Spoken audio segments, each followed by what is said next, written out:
300Aలో వేశారు. కాకపోతే ఇక్కడ 31 and 32 ఏం 31A and 31B we have. So what this is saying, we have to know just. So article 31 of the constitution. So 30 అయిపోయింది కదా, 31 ఏం చెప్తుందో చూద్దాం. It deals with the right to property. It deals with the right to property. So అంటే ఆస్తి హక్కుని deal చేస్తుంది. But it is repealed, ఇది తీసేశారనమాట, repealed by 44th CAA 1978. So 1978లో 44th CAAలో తీసేసి it is send to, okay, it is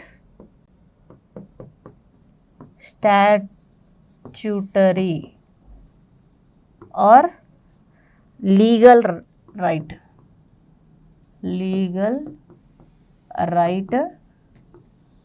under article 300A. So ఇప్పుడు ఆర్టికల్ 31లో ఉన్న ప్రాపర్టీ రైట్ని తీసేసి a particular constitutional amendment, 44th constitutional amendment 1978, and it is send as a legal right, constitutional right కాదు, fundamental rights are constitutional rights. So ఇది legal right కింద 300Aలో చేర్చడం జరిగింది. So article 300A deals with right to property as a legal right, not fundamental right. So ఇది article 31. Next article 31లో article 31A and B కూడా ఉన్నాయి, అంటే ఎక్స్ట్రా ప్రావిజన్స్ అనమాట. సో ఆర్టికల్ 31 ఏం చెప్తుందంటే, it is not initially there, A అన్నాం కదా, added by. So it is added by first constitutional amendment act 1951. So first constitutional అమెండ్మెంట్లోనే దీన్ని యాడ్ చేయడం జరిగింది. సో ఇది ఏం చెప్తుందంటే, agrarian reforms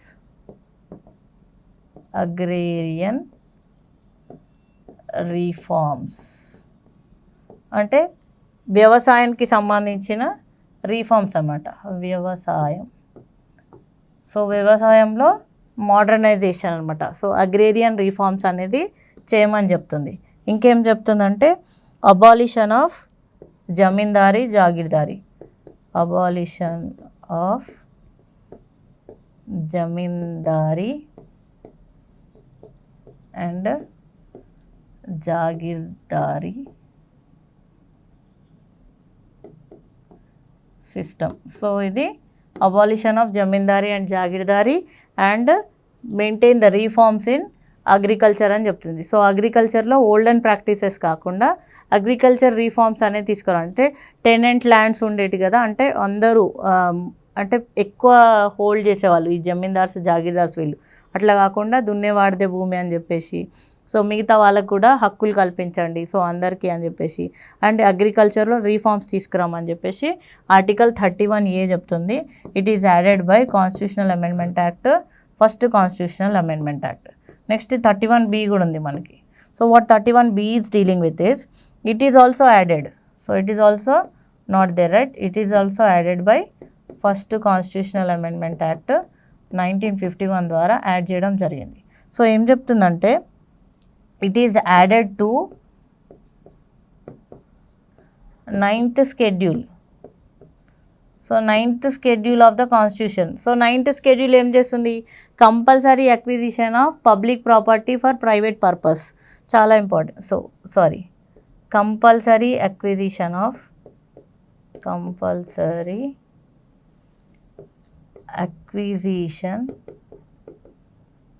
of private property for public purpose, private property for public purpose. So ఇది, సో ఆర్టికల్ షెడ్యూల్ 9 ఏం చెప్తుందంటే, compulsory acquisition of private property for public purpose, అంటే పబ్లిక్కి సంబంధించిన డ్యామ్స్ కానీ, కెనాల్స్ కానీ, రోడ్స్ కానీ, సో ఇవన్నీ బిల్డ్ చేయడానికి మనకు ప్రైవేట్ ప్రాపర్టీ ఏదైనా కూడా కంపల్సరీ అక్విజిషన్ చేసుకోవచ్చు స్టేట్ అనేది 9th షెడ్యూల్లో చెప్తుంది. సో ప్రతిసారి దీన్ని ఛాలెంజ్ చేయడం అనేది జరిగిందనమాట. ఎస్, సో ఏమని ఛాలెంజ్ చేశారంటే, so the laws cannot question in any court. So దీంట్లో ఇచ్చిన లాస్ ఏవైతే ఉన్నాయో cannot be question in any court of law. So judicial review లేదు, exempted from judicial review, exempted from judicial review. So judicial review అనేది exam చేయడం జరిగింది. ఈ particular 9th షెడ్యూల్లో ఉన్న లాస్ని జ్యుడిషియల్ రివ్యూస్ నుంచి ఎగ్జామ్ చేయడం జరిగింది. చాలా ఇంపార్టెంట్. సో ఈ 9th షెడ్యూల్లో ఉన్న ప్రొఫెషన్స్ మీద ప్రతిసారి కోర్టుకి వెళ్తారనమాట. ఎందుకంటే సో ఇది compulsory acquisition of private property for public purpose. So అంటే ప్రాపర్టీ రిలేటెడ్ ఇష్యూ కదా, సో అందుకని చెప్పేసి ఈ ఆస్తి హక్కును కూడా తీసేయడం జరిగింది. సో ప్రతిసారి కాన్స్టిట్యూషన్ కోర్టుకి వెళ్ళి దాన్ని స్యూ చేయడము, సో అట్లాంటి ఇష్యూస్ వస్తున్నాయి కాబట్టి దాన్ని తీసేయడం అనేది జరిగింది. తీసేసి దాన్ని లీగల్ రైట్ కింద మార్చేశారు, కాన్స్టిట్యూషనల్ రైట్ని లీగల్ రైట్. ఓకే, సో ఇది నెక్స్ట్ ఏం చేస్తుంది. సో కంపల్సరీ అక్విజిషన్ ఆఫ్ ఇది. సో దీన్ని ఎందుకు తీసుకుంటారంటే కన్స్ట్రక్షన్ ఆఫ్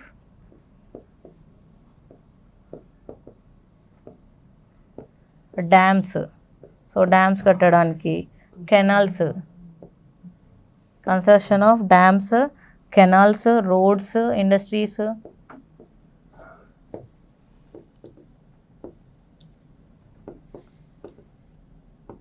ఎక్సెట్రా. సో ఎప్పుడైనా ప్రాపర్టీ అక్విజిషన్ చేసుకునేటప్పుడు అక్కడ రీహాబిలిటేషన్ అనేది కల్పించాలన్నమాట.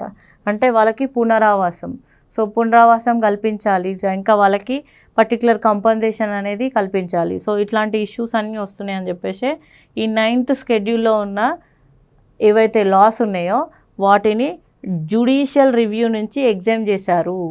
అంటే వీటిని ఏ కోర్టులో క్వశ్చన్ చేయడానికి వీల్లేదు. ఏ ఆర్టికల్ చెప్తుంది? Article 31B. Okay, article 31B is added. So అందుకనే ముందు లేదు ఇది. సో తర్వాత మనం ఎప్పుడైతే అభివృద్ధి అన్నామో డ్యామ్స్ కట్టడానికి, కెనాల్స్ కట్టడానికి, రోడ్స్ వేయడానికి ఎప్పుడైతే అక్విజిషన్ చేస్తున్నారో ప్రాపర్టీస్, అప్పుడు ఈ ఇష్యూ అనేది రావడం జరిగింది. అందుకనే సో కాన్స్టిట్యూషన్లో 31Bని యాడ్ చేయడం జరిగింది. ఓకే, సో ఇది 31B of the constitution. So land reforms తీసుకురావడం జరిగింది. సో దీనికి సంబంధించి మనకు ఒక ఫేమస్ కేస్ కూడా ఉంది ఇక్కడ. So what is that famous case related to article 31B? Will see. So article 31Bకి రిలేటెడ్ కేసు వచ్చేసి ఐఆర్ కోహెల్కో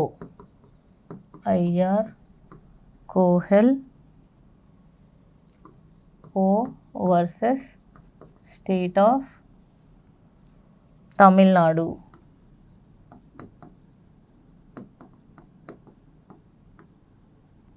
సో ఇది వచ్చేసి 2007 అనమాట. సో ఇదొక ఫేమస్ కేసు. ఏంటంటే 9th షెడ్యూల్లో ఉన్న ప్రావిజన్స్ని, సో అరౌండ్ 9th షెడ్యూల్లో మనకి 9th షెడ్యూల్లో వీ హ్యావ్ 284 ప్రావిజన్స్. సో ఇవన్నిటి మీద కోర్టుకి వెళ్ళడానికి వీల్లేదు. ఎందుకు వీల్లేదని ఈ కేసులో క్వశ్చన్ చేయడం జరిగింది. I R Coelho versus state of Tamil Nadu case 2007 related to article 31B. So ఈ కేసు ఏ ఆర్టికల్కి రిలేట్ అవుతుంది, లేకపోతే ఆర్టికల్ 31Bకి రిలేట్ అయ్యే కేసు అని చెప్పేసి 1, 2, 3 కేసెస్ ఇస్తారు. So I R Coelho versus Tamil Nadu state article 31B. So compulsory acquisition of private property for public purpose. Yes, so the laws include 9th schedule. So ఇక్కడ ఏం చెప్పినంటే 24th April 1973. So 24th April 1973 తర్వాత, but not the laws added prior to this. So after దాంట్లోకి ఇది applicable అవుతుంది. After laws it applicable, not prior to this loss. అంటే 24th April 1970 తర్వాత వచ్చిన లాస్కి ఇది అప్లికబుల్ అవుతుంది, అంతకుముందున్న లాస్ అంతకుముందున్న చట్టాలకి అప్లికబుల్ కాదని చెప్తుందనమాట. ఇది 31B. సో మనకి 31C కూడా ఉంది. సో 31C వచ్చేసి మనము ఆదేశిక సూత్రాలు చదివేటప్పుడు నేర్చుకుందాం. సో ఇది కూడా ముందు నుంచి లేదు, it is also added. So it is added by 25th constitutional amendment act 1971. So actually ఇక్కడ కూడా చెప్పొచ్చు, సో అక్కడ కూడా ఇంటర్లింక్ చేసి చదువుకుంటే మనకి ఈజీ అవుతుంది.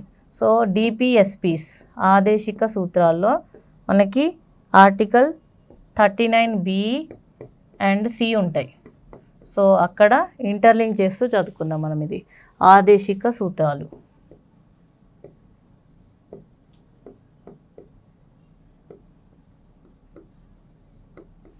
ఎస్, సో ఆదేశిక సూత్రాల్లో 31B and C also related to 31C of the constitution.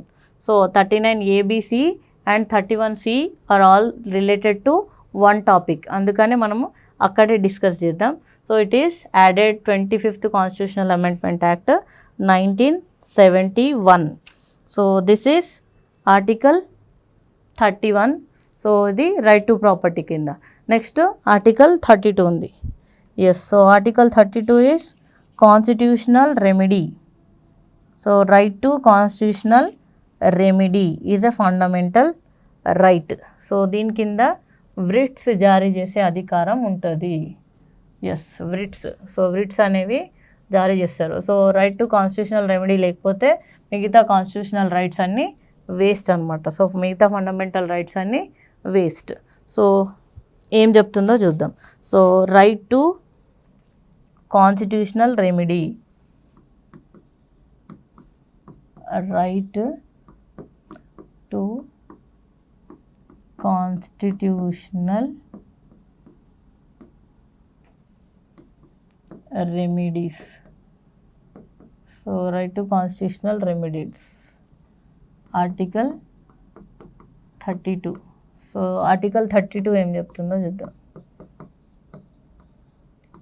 Yes, so article 32 of the constitution deals with. So without this, so ఏమంటుందంటే అది without this all fundamental rights are ఫటైడ్ అంటే failed, waste అని. So yes, ఫటైడ్ అంటే waste, ఏమంటారు, yes waste అని, futile అంటే. So without constitutional remedy లేకపోతే ఆ ఫండమెంటల్ రైట్స్ అన్నీ ఉన్నా కూడా వేస్ట్ అనమాట. ఎందుకంటే ఇది కాన్స్టిట్యూషన్ పరంగా రెమెడీ ఇస్తుంది. అంటే వ్రిట్స్ కోర్టులకి ఫండమెంటల్ రైట్స్కి భంగం కలిగితే కోర్టులకి వ్రిట్స్ జారీ చేసే అధికారాన్ని ఈ పర్టికులర్ ఆర్టికల్ 32నే ఇస్తుందన్నమాట. సో ఇది లేకుండా కూడా ఫండమెంటల్ రైట్స్ అన్నీ వేస్ట్ అని చెప్తుంది. సో ఇది వేస్ట్ అని, ఫటైడ్ అంటే waste.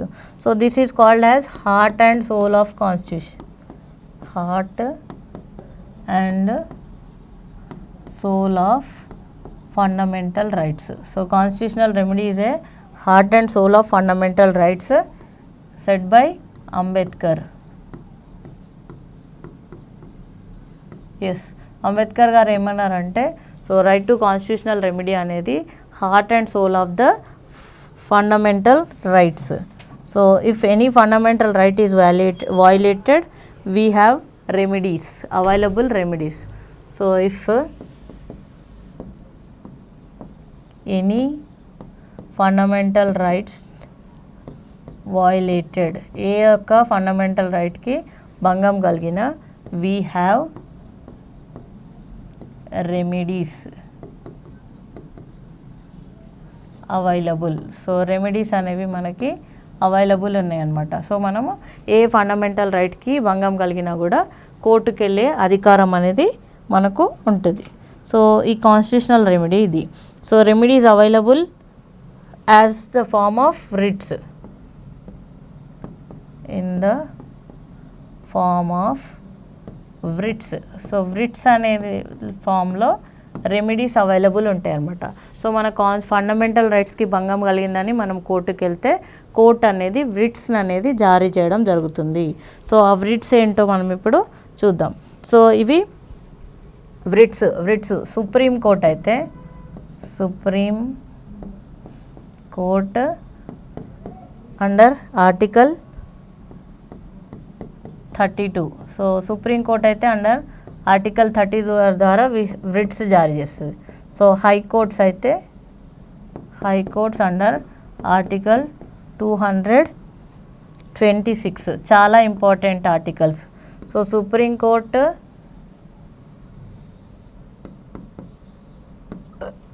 Order the writs. Okay, supreme court order the writs, order of writs.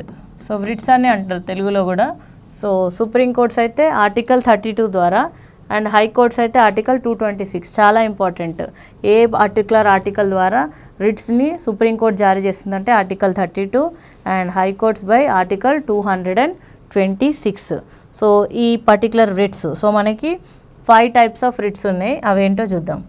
5 types of writs given by supreme court and high courts. So what are the various writs? We have 5 types. Will see one by one. Yeah, so writs చాలా important writs.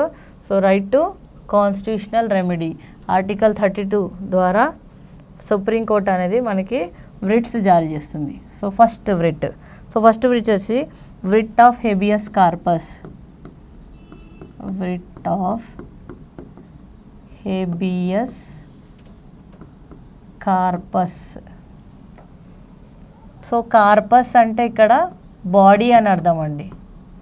Yes, body. Corpus అంటే dead body అని కాదు, live body అయినా కూడా. So corpus, habeas corpus.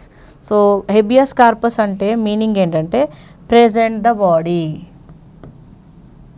Present the body. So అంటే body అంటే particular person. So either women or men. So ఎవరైనా కూడా, సో మీరు పర్టిక్యులర్ డిటెన్షన్ అనేది చేస్తే వాళ్ళని ప్రవేశపెట్టండి. సో చెప్పినా కదా 24 hours కోర్టులో ప్రవేశపెట్టాలని. ప్రవేశపెట్టకపోతే మనం హెబియస్ కార్పస్ వేసుకోవచ్చు అనమాట. అంటే మా పర్టిక్యులర్ పర్సన్ని, మా పర్టిక్యులర్ వ్యక్తిని పోలీసులు అనేది అరెస్ట్ చేయడం జరిగింది, వాళ్ళని ఇంకా మాకు చూపించట్లేదు, వాళ్ళకి సంబంధించిన ఇన్ఫర్మేషన్ ఇవ్వట్లేదు, 24 hours వాళ్ళని మ్యాజిస్ట్రేట్ ముందు పెట్టలేదు, ఓకే, వాళ్ళకి సంబంధించిన ఇన్ఫర్మేషన్ మాకు లేదు అని చెప్పేసి మనం కోర్టుకు వెళ్తే సుప్రీంకోర్టు కానీ హైకోర్టు కానీ రిట్ జారీ చేస్తుంది. హెబియస్ కార్పస్ అనేది ప్రెజెంట్ ద బాడీ, ఫస్ట్ చూపియండి, మనిషిని చూపియండి అని చెప్పేసి హైకోర్టు కానీ సుప్రీంకోర్టు కానీ చెప్పడం జరుగుతుంది అనమాట. ఎస్, సో ఫస్ట్ వాళ్ళు అట్లా డిటెన్షన్ చేయడానికి ఉండదు. సో మ్యాజిస్ట్రేట్ ముందు పెట్టకుండా డిటెన్షన్ చేయడానికి ఏ హక్కు ఉంటుందండి? అది వాళ్ళకి పీడీ యాక్ట్ కింద ఉంటుంది. సో పీడీ యాక్ట్ అయితే 3 months వరకు వాళ్ళు మ్యాజిస్ట్రేట్ ముందు ప్రొడ్యూస్ చేయడానికి అవసరం లేదు. సో పీడీ యాక్ట్ కాకుండా మిగతా యాక్ట్స్లో మాత్రం కంపల్సరీ బాడీని ప్రొడ్యూస్ చేయాలన్నమాట కోర్టు ముందు. సో ఇది habeas corpus. So next writ. So second writ ఏంటో చూసాం. So second writ of the constitution is writ of mandamus. Writ of mandamus. Yes, so mandamus అంటే ఏం చూద్దాం. రిట్ ఆఫ్ మ్యాండమస్ అంటే supreme court or high court public authority in duty. So supreme court కానీ high court కానీ ఇది జారీ చేస్తుంది. ఏమంటారు? Public authority, public authority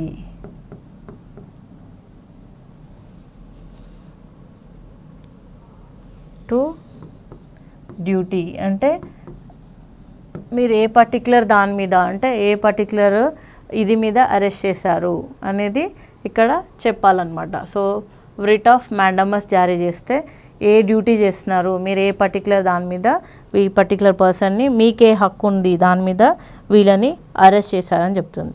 next, so మీరు ఏం చేస్తున్నారో ఇక్కడ చెప్పాలి. అంటే మీరు పోలీసులా లేకపోతే ఇంకేదైనా సిబిఐయా, ఇలాంటివన్నీ మీరు చెప్పాల్సి వస్తుంది అనమాట. సో ఇది writ of mandamus. Next writ of Q వారెంటో. Writ of quo వారెంటో.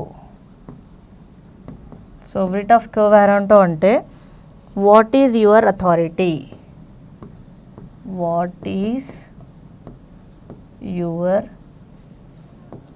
Authority. So what is your authority in holding public office, in holding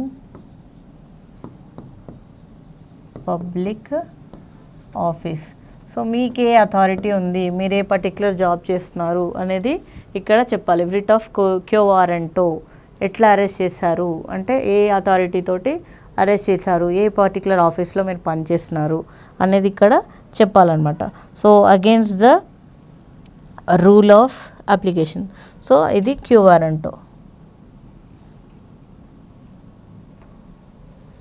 next so fourth వచ్చేసి writ of prohibition. writ of prohibition. So prohibition అంటే to stop, so ఆపేయాలన్నమాట. So prohibition, writ prohibition జారీ చేసిందంటే ఆపేయాలి. Yes, to stop. So here high court or supreme court to lower courts. So ఇది high court, supreme court, lower courts, కింద కోర్ట్స్కి జారీ చేసే writ అనమాట. writ of prohibition. So to stop. So కింద కోర్టులు అంటే డిస్ట్రిక్ట్ కోర్టులు, సెషన్స్ కోర్ట్స్ ఉంటాయి కదా, సో అవి. So lower courts to stop the proceedings, to stop the proceedings. So ఎవరైనా పర్టికులర్ ఫండమెంటల్ రైట్స్కి ఇది అయింది, సో ఈ కోర్టులో పర్టికులర్ కేసులో ఇది పర్టికులర్ కోర్టులో నడుస్తుంది అని చెప్పేసి, ఇది నా ఫండమెంటల్ రైట్కి వయలేషన్ అని చెప్పేసి హైకోర్టు కానీ సుప్రీంకోర్టు కానీ వెళ్తే, సో సుప్రీంకోర్టు కానీ హైకోర్టు కానీ writ of prohibition అనేది జారీ చేస్తే ఆ పర్టికులర్ కింద కోర్టులు అనేది ఆ పర్టికులర్ ప్రొసీడింగ్ని ఆపేయాలన్నమాట. Yes, proceeding of the case, of the case, proceedings of the case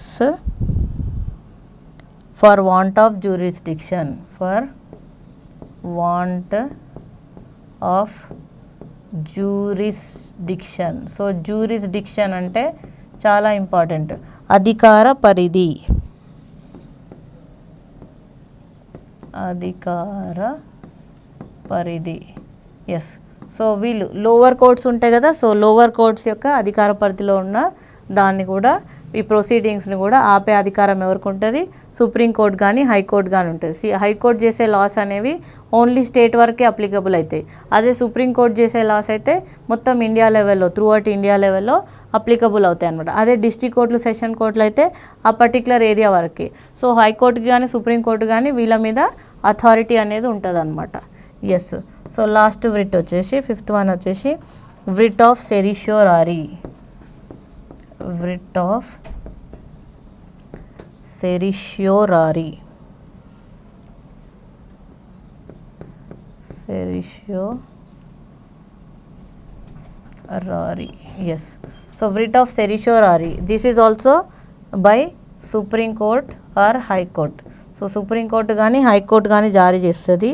so it is to quash the judgement, to quash the judgement. So ఇచ్చిన జడ్జిమెంట్ని క్వాష్ చేసే హక్కు ఉంటుంది అన్నమాట. To quash the judgement given by lower courts. So to quash the judgement given by lower courts or quasi judicial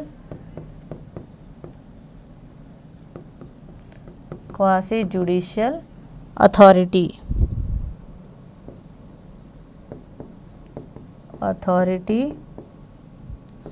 or a tribunal. So tribunals కూడా ఉంటాయి కదా మనకి. సో ట్రిబ్యునల్స్ ఇచ్చిన జడ్జిమెంట్ కానీ, క్వాసి జ్యుడిషియల్ ట్రిబ్యునల్స్ కానీ ఇచ్చిన దాన్ని quasi judicial tribunal for want of jurisdiction so వాళ్ళ అధికార పరిధిని ఉపయోగించి వీళ్ళు ఇచ్చిన పర్టికులర్ జడ్జిమెంట్ని క్వాష్ చేయడం జరుగుతుంది. సో తీసేయడం జరుగుతుంది అనమాట. సో ఫండమెంటల్ రైట్స్కి వైలేషన్ అనుకుంటే హైకోర్టు కానీ సుప్రీంకోర్టు కానీ తీసేది writ of certiorari. So these are the 5 writs so given by high courts and supreme court. So supreme court అయితే ఆర్టికల్ 32, హై కోర్ట్ అయితే ఆర్టికల్ 226 ద్వారా writsని జారీ చేయడం జరుగుతుంది. ఇవి 5 types of writs. So writ of habeas corpus, mandamus, quo warranto, prohibition and certiorari. So writs జారీ చేసే అధికారం ఎవరికి ఉందంటే హైకోర్ట్స్కి ఇంకా సుప్రీం కోర్ట్స్కి మాత్రమే. సో ఇది ఫండమెంటల్ రైట్స్కి వయలేషన్ జరిగినప్పుడే హైకోర్టు కానీ సుప్రీంకోర్టు కానీ writs అనేది జారీ చేయడం జరుగుతుంది. So this ends with article 32. So ఇది ఆర్టికల్ 32. సో ఇది writs. సో మళ్ళీ సుప్రీంకోర్టు ఇస్తే సుప్రీంకోర్టు జారీ చేసిన writ వచ్చేసి ఆల్ ఇండియా లెవెల్లో, మొత్తం ఇండియా లెవెల్లో ఇది అవుతుంది. అదే హైకోర్టు జారీ చేస్తే only particular state, so particular స్టేట్లో మాత్రమే అప్లికబుల్ అవుతుంది అనమాట హైకోర్ట్స్ ఇస్తే. అదే సుప్రీంకోర్టు ఇస్తే మాత్రం అది ఇండియా లెవెల్లో త్రూ అవుట్ ఇండియాలో అప్లికబుల్ అవుతుంది. So this is ends with article 32 of the constitution. Then we have 33, 34 and 35. Then we will end with this fundamental rights topic.